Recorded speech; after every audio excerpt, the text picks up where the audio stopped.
আসসালামু আলাইকুম, কেমন আছেন সবাই? আশা করি সবাই খুব ভালো আছেন। আজকে নতুন ভিডিওতে আপনাদের স্বাগতম। তো আজ আমি কথা বলবো জর্জিয়া নিয়ে।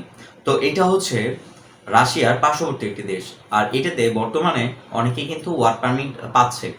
এবং বর্তমানে কিন্তু এই জর্জিয়াতে বর্তমানে কিন্তু ওয়ার্ক পারমিট দিচ্ছে কাজের জন্য। এবং তারা কিন্তু প্রচুর পরিমাণ কর্মী তাদের দেশের জন্য নিচ্ছে।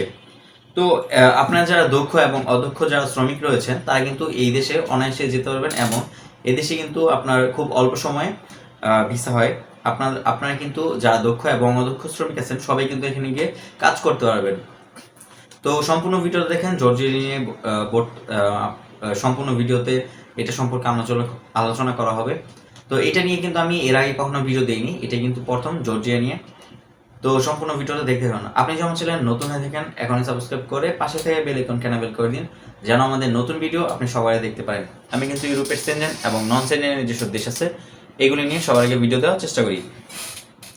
তো এখানে কিন্তু বর্তমানে আপনার কাজ কি কি কাজ পাবেন জর্জিয়াতে, সেই সবচেয়ে বেশি যে কাজগুলি পাবেন সেগুলি হচ্ছে packaging helper, supervisor, store keeper, time keeper, তারপর হচ্ছে ড্রাইভার, অ্যাকাউন্ট কম্পিউটার অ্যাকাউন্টে যারা লোক কাজ করে সেগুলি, কম্পিউটার অপারেটর। অ্যাকাউন্টে মানে অনেকেই আছে না অ্যাকাউন্টসে কাজ করে কম্পিউটারে, সেই কাজ করতে পারবেন, কিন্তু এখানে একটু শিক্ষিত হতে হবে। এছাড়াও কনস্ট্রাকশন সেক্টরে কাজ করতে পারবেন। কনস্ট্রাকশন সেক্টরে অনেকগুলি পদ রয়েছে, অনেকগুলি ক্যাটাগরি রয়েছে, এগুলিতে কাজ করতে পারবেন এবং এর মধ্যে দক্ষ শ্রমিকও কাজ করতে পারবেন এবং অদক্ষ শ্রমিকও কাজ করতে পারবেন। তো যারা এখানে কাজ করবেন কনস্ট্রাকশন সেক্টরে, welder, mason, tiles mason, painter, electrician, furniture factory, carpentry, gypsum, আপনার কার্পেন্টারি, শাটারিং কার্পেন্টারি সহ আরও অনেকগুলি ক্যাটাগরিতে এখানে কাজের সুযোগ রয়েছে। এখানে কিন্তু হোটেল রেস্টুরেন্টের কাজও আপনি করতে পারবেন। এছাড়া সবচেয়ে বেশি এখানে যে কাজটা মানে আপনি পাবেন সেটা হচ্ছে ওয়ার হাউসের কাজ এবং প্যাকেজিংয়ের কাজ। সেখানে ফুড প্যাকেজিংয়ের অনেক বেশি লোক আপনার তারা নিচ্ছে ফুড প্যাকেজিংয়ের জন্য।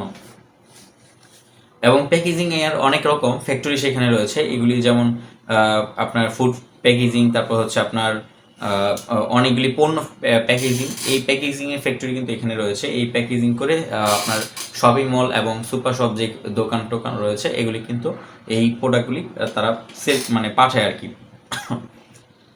বর্তমানে আপনাদের প্যাকেজ মূল্য কত নিতে পারে এবং কত সময় লাগতে পারে আপনার জর্জিয়াতে যাওয়ার জন্য? বর্তমানে কিন্তু আপনার এখানে সময় লাগবে আপনার, দেখা যায় যে টোটাল প্রসেসিং সব মিলিয়ে কিন্তু আপনি 1.5 মাসের মধ্যে কিন্তু যেতে পারবেন। আর এখানে কিন্তু ই ভিসা তারা দিচ্ছে। ই ভিসার কারণে আপনার এখানে কিন্তু 1.5 মাসের মধ্যে কিন্তু আপনি জর্জিয়াতে যেতে পারবেন। আর এটা কিন্তু আপনার এখানে যখন আপনার যাবেন আপনার কিন্তু ভালো পরিমাণ একটা স্যালারি পাবেন, 60 থেকে 70 হাজার টাকা বাংলাদেশি টাকায়। প্রথম অবস্থায় কিন্তু আপনি এই স্যালারিটা পাবেন, আস্তে আস্তে যত দিন যাবে আপনি কিন্তু স্যালারিটা আপনার বাড়তে থাকবে। তো প্রথম অবস্থায় কিন্তু 50 থেকে 60 হাজার টাকা আপনি এখানে স্যালারি পাবেন। এখানে থাকা খাওয়া কিন্তু ফ্রি দিচ্ছে কিছু কিছু কোম্পানি, এবং কিছু কিছু কোম্পানি দেখা যায় শুধু থাকার ব্যবস্থা করে দিচ্ছে, খাওয়ার ব্যবস্থা কিন্তু নিচে। খাওয়ার ব্যবস্থা বলতে সেখানে কিন্তু অনেকেই ব্যাচেলার মানে খায় এবং অনেকে দেখা যায় যে আলাদাভাবে নিজে রান্না করে খেতে হয়। তো এখানে আপনার কাজের যেই সময়টা সেইটা হচ্ছে 8 ঘন্টার সময় কাজ করতে হবে এবং বাকি টাইম যা যদি আপনি কাজ করেন কোম্পানি যদি আপনাকে রাখে তাহলে সেটা ওভার টাইম হিসাবে গণ্য হবে। এখানে কিন্তু আপনার দেখা যায় যে অনেক রকম সুযোগ সুবিধা তারা এখানে দেয়। এখানে যদি দুপুরে আপনি আপনার যে কাজের স্থানে থাকবেন সেখান থেকে কিন্তু তারা দুপুরের খাবার দিবে। অনেক কোম্পানি কিন্তু 3 বেলার খাবারই দেয় এবং কিছু কোম্পানি দেখা যায় যে শুধু দুপুরের খাবারটাই তারা দেয়। তো বর্তমানে এই জর্জিয়াতে আপনার ভিসা প্রসেসিংয়ে টোটাল সময় লাগে 1.5 মাসের মতন। আর এটা হচ্ছে পুরোটাই ই ভিসা। আর এখানে কিন্তু আপনার কোম্পানির কাজ, টোটালি সব কিছুই কিন্তু কোম্পানির কাজ। আর এখানে যেতে যে বর্তমানে প্যাকেজ মূল্যটা লাগতেছে এটা কিন্তু সার্বিয়ার মতনই, দেখা যায় যে কিছুটা কম এবং বেশি। বর্তমানে কিন্তু এটার প্যাকেজ মূল্য 7 লাখ টাকা। আপনারা যারা অগ্রিম ফাইল জমা দিবেন অগ্রিম, তখন কিন্তু আপনাদের ফাইলের সাথে 1 লাখ টাকা দিতে হবে। এবং যখন আপনার দেখা যায় যে ভিসা, এটা কিন্তু গ্যারান্টি ভিসা, প্রসেসিংয়ের কোনো ঝামেলা হবে না এখানে। যদি ভিসা না হয় তাহলে কিন্তু আপনার বাকি টাকা আপনাকে 1 লাখ টাকা আপনাকে ফেরত দিবে এবং স্ট্যাম্পে চুক্তি করে কিন্তু আপনি যেতে পারবেন। তো আপনার যখন ভিসা হয়ে যাবে তখন বাকি 6 লাখ টাকা তাদের দিয়ে তারপরে কিন্তু আপনার যেতে হবে। এটা কিন্তু গ্যারান্টি একটা ভিসা। যদি আপনার ভিসা কোনো মানে কোনো কিছুতে যদি আপনার সমস্যা হয়ে যায়, তখন যদি আপনি যেতে না পারেন তাহলে 1 লাখ টাকা আপনাকে অবশ্যই ফেরত দিবে। তো এখানে বেতন আপনারা কত পাবেন? দেখা যায় কাজের টাইম তো বললাম, ওভার টাইম করতে পারবেন। বেতন দেখা যায় 70 থেকে 80 হাজার টাকা আপনার পাবেন নতুন অবস্থায়। 70, অনেকে দেখা যায় 60 থেকে 70 হাজার পায়। এক একটা আসলে কাজের উপর নির্ভর করে। কনস্ট্রাকশন সেক্টরে কিন্তু দেখা যায় যে এভারেজে যে বেতনটা সেটা 50 থেকে 60 হাজার টাকা, কিন্তু দেখা যায় এখানে ওভার টাইম মিলিয়ে দেখা যায় 70 থেকে 80 হাজার টাকার মতন অনেকেই পেয়ে থাকে। এবং আস্তে আস্তে পুরনো হলে বা দক্ষ হলে কিন্তু 1 লাখ টাকা প্লাসও এখানে বেতন হয়ে থাকে।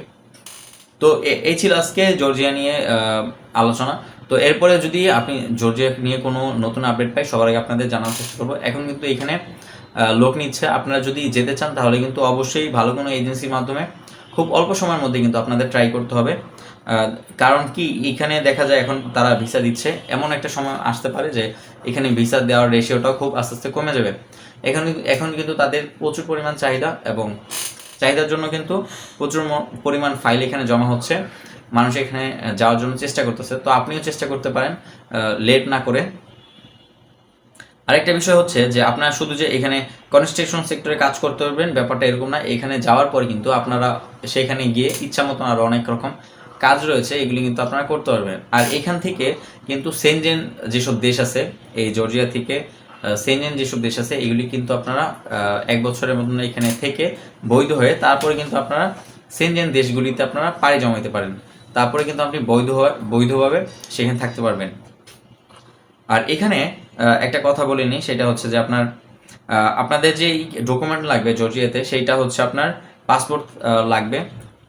পাসপোর্ট তো অবশ্যই লাগবে, ছবি লাগবে 3 কপি, এবং পুলিশ ক্লিয়ারেন্স লাগবে। অভিজ্ঞতা সনদপত্র যদি আপনার থাকে, আপনি যদি একজন অভিজ্ঞ শ্রমিক হয়ে থাকেন তাহলে আপনার অভিজ্ঞতা সনদপত্র অবশ্যই দিতে হবে। আর যদি আপনি অভিজ্ঞ না হয়ে থাকেন তাহলে কিন্তু আপনার কোনো কিছু লাগবে না।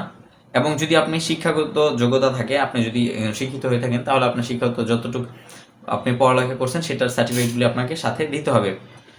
আর যদি অভিজ্ঞতা থাকে আপনার অবশ্যই কিন্তু ভিডিও দিতে হবে, 2 থেকে 2.5 মিনিটের একটা ভিডিও এখানে কিন্তু দিতে হবে। আর বয়স সীমার বিষয়টা হচ্ছে আপনি কিন্তু এখানে 20 থেকে 45 বছর পর্যন্ত এখানে কাজ করতে পারবেন। এরপরে যদি আপনি অভিজ্ঞ হয়ে থাকেন তাহলে কিন্তু 50 বছর পর্যন্ত এখানে কাজ করতে পারবেন। এরপরে কিন্তু আপনি আর এখানে কাজ করতে পারবেন না। দেখা যায় যে যারা নতুন তারা কিন্তু দেখা যায় যে এখানে কাজ করে, এরপরে কিন্তু দেখা যায় অন্যান্য দেশে চলে যায়, এখান থেকে সেটেল হয়ে অন্যান্য দেশে চলে যায়। বেশিরভাগ কিন্তু মানুষ এটাই করছে। তো দেরি না করে এখনই ট্রাই করুন ভালো কোনো সেনজেন দেশে যাওয়ার জন্য। তো এটা কিন্তু ভালো একটা সুযোগ, চেষ্টা করতে পারেন এই জর্জিয়ার জন্য। তো এই ছিল আজকে ভিডিও, দেখা হচ্ছে পরবর্তী ভিডিওতে নতুন কোনো আপডেট নিয়ে। সে পর্যন্ত ভালো থাকবেন, সুস্থ থাকবেন। আল্লাহ হাফেজ, আসসালামু আলাইকুম।